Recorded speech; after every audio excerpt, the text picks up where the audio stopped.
Hi, this is David Glover. I want to talk to you a little bit about riding outside on the road, because I think this is something very important that we may have learned when we were younger and growing up, but we often forget about as adults. So the bottom line is basically you're another vehicle out there on the road, and as such you need to follow the same laws that cars do. For example, stopping at stop signs, stopping at lights, yielding to oncoming traffic if you're making a turn.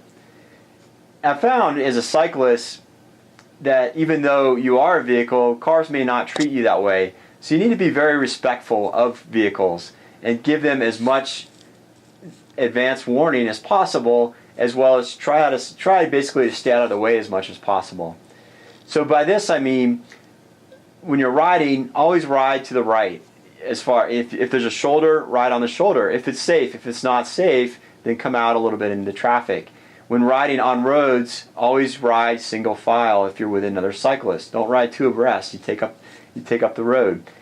This is potentially a dangerous situation when you have an oncoming car and then a passing car. If you're blocking the road and the passing car tries to get around you, you may run into a situation where they may have to come over to avoid an oncoming car. And unfortunately, I've seen this happen, and it resulted in a cyclist going down.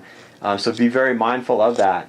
When riding, because you don't have blinkers, it's best to always indicate intent with vehicles to tell them what you're trying to do. So what I found, the best way to do this is point. So if you're going left, point left. If you want to go right, point to the right. If you're going to slow down, put your hand down that you're slowing down.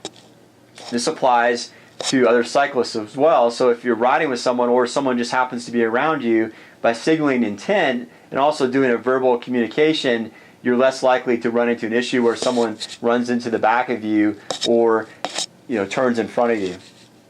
So be safe and happy riding.